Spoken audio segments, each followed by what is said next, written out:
So let's move on from the double meaning of that film, possibly, to the double life of Veronique. Seamless.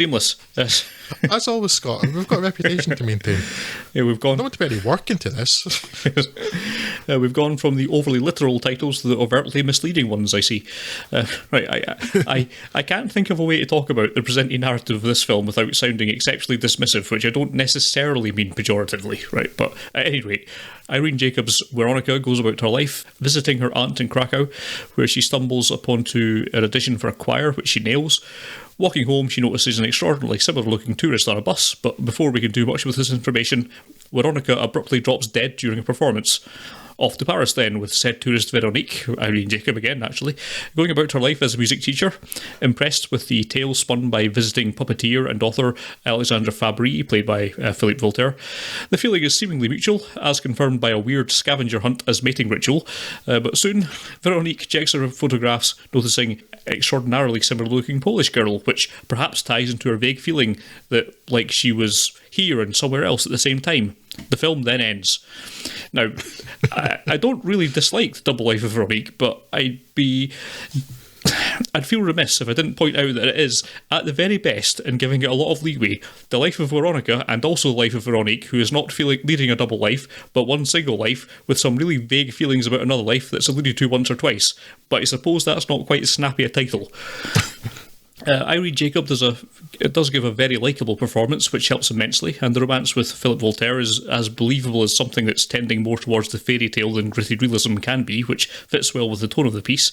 However, I can't help but feel that it should have been doubling down harder on these fairy tale-ish elements, particularly if you must actually attempt to link the two women's lives in ways other than mere coincidence, which this film does maybe quarter-heartedly and one-eighth acidly. But really, I got to the end of this and felt it as a film that I've seen and will likely never think about again. Wikipedia, the internet's ultimate arbiter of truth, informs me that this film explores the themes of identity, love, and human intuition. If it does, then I have explored the tombs of Egyptian pharaohs because I was once in a plane that flew somewhere vaguely near to them in one direction and a few thousand feet above them in another direction at some point once. So it's immaculately produced with likeable performances and some intriguing narrative hooks that made it a pleasant enough watch, but I can't find any of the depth that I think I'm expected to in this.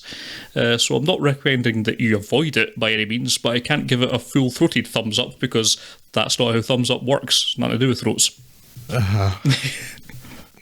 There's a scene in this film, Scott, where Veronica is travelling to Krakow to visit her aunt, and she's on the train and she's holding a clear plastic ball. Yes. Through which the exterior of the train is shown upside down. You know the scene I'm familiar with? I'm talking about? Yes. Yeah. I like that scene. Because you like balls. Oh, I love the balls. No, I like the way that's composed. There's a recurring motif in all these Kieślowski films of using mirrors and reflections and distorted reflections, and there are a couple of really wonderful shots like that. I like that ball. It's the only thing about this film I liked. There is is it one of the three colours? There's another shot that I really liked that is a real close-up of somebody's eyeball with a reflection in it. That's really well composed. Yes. So there's some really nice shots like that throughout his work. But that ball's basically the only thing I liked about this film. Because there's no character there. I mean, Irene Jacob she's likeable, but her characters are nothing. They're there. Yeah. Really, she has no personality. She's just a person that is there with some clothes on, and the fact that Irene Jacob can pull anything out of that at all is miraculous. Yeah.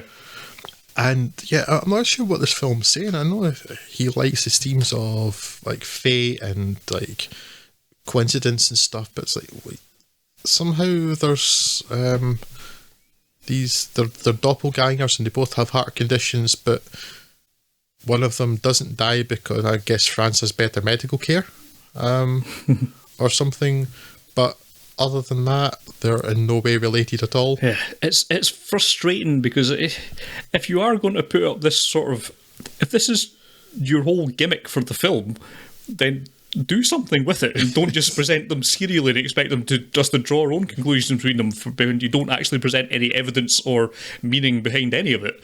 Yeah, it's just frustrating.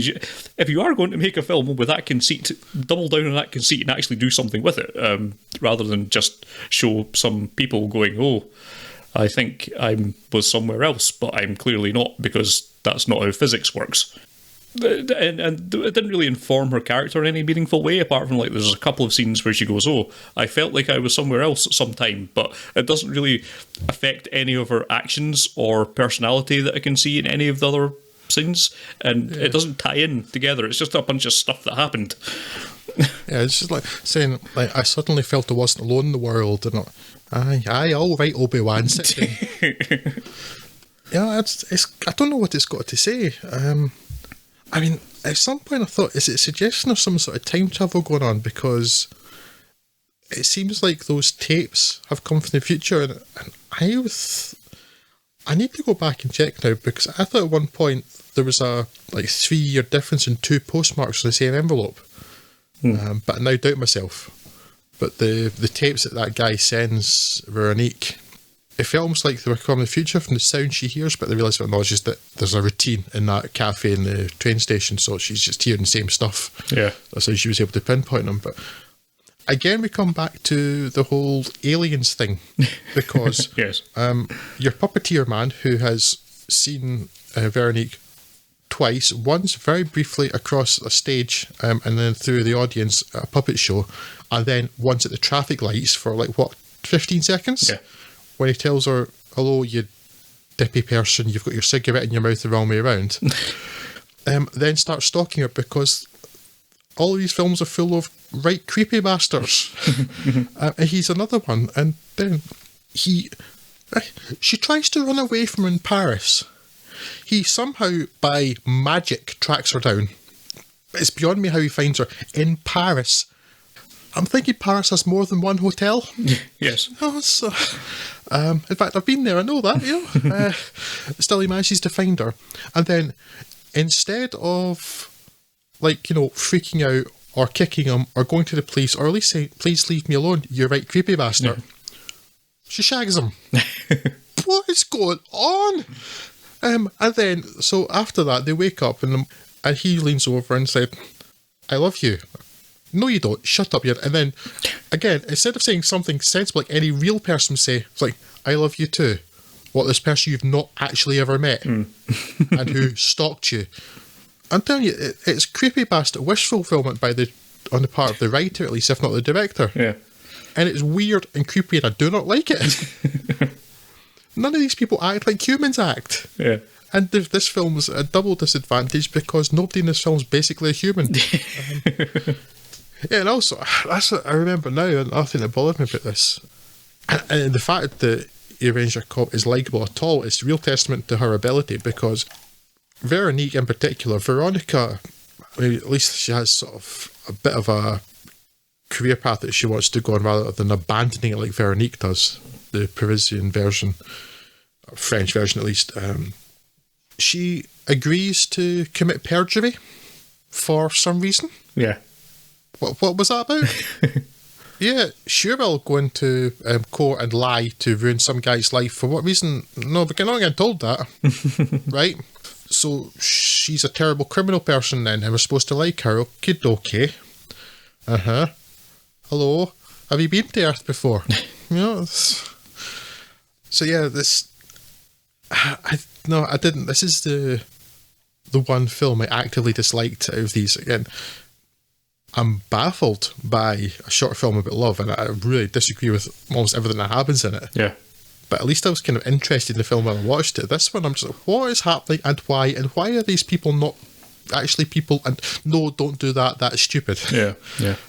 It's largely where I came down. It's just, no, this film did nothing for me at all. Yeah, I didn't hate it. I think it's one of these films that's sort of produced well enough that I could get along with it for the most part. But yeah, it is the least essential of all the films that we speak about today.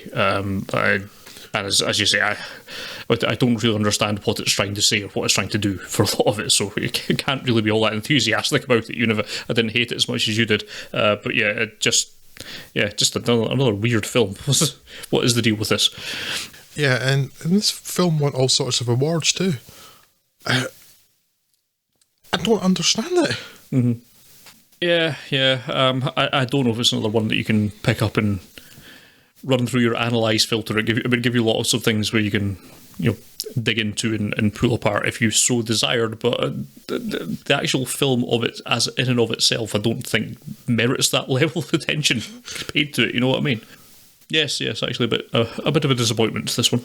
Yeah, people talking about it being all sorts of things like, what's that one? A mesmerising poetic work. No. Not at all. Yeah, the movie has hypnotic effect. This is Roger Ebert again, actually, and he really seemed to have loved Kieślowski. The movie has hypnotic effect. We're drawn into the character. There isn't a character. And then you find to split what complete absence of character there is between two of them. Not kept at arm's length with a plot. Yes, heaven forbid there should be any reason for anybody to do anything. Yeah. I'd quite be looking forward to this film, actually. It sounded really interesting. I had so much praise in it. Well, I've seen it then. No, it's a film you'll only like if you're hypnotised. That's the thing.